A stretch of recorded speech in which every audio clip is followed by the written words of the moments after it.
When I was around age 7, my mom brought in a teenage girl to be our domestic staff. Now, the downside of all this is that my family wasn't grounded spiritually. Among all my siblings, I was the only one this girl would torment with all her tales of witchcraft, as though she belonged to one herself. Seeing me in constant fear gave her so much joy. The stories she would often tell me each time we were alone were meant to frighten me. Each time she suspected that I was about to open up to my mom, she would always give me ice cream. Now, the funny thing about this ice cream is that I wouldn't see the place she would get them from.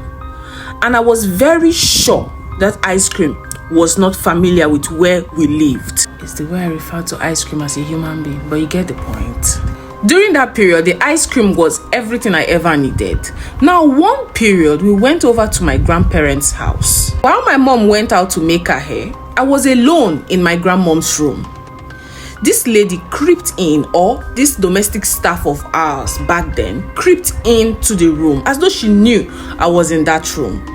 The next thing she told me was to look behind the curtain. This was a one-room apartment. Now, picture a one-room apartment whereby you would use a curtain to demarcate it, thereby creating two rooms in one. This domestic staff of ours instructed me to look under the curtain. That is the other portion demarcated by the curtain.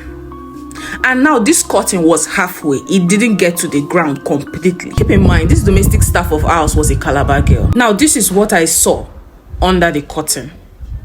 Picture a fully dressed Calabar lady ready for a traditional attire dance. Let's not forget those beads they would normally tie around the leg to enhance the sound that would come from the stepping on the ground. I could only see a pair of legs.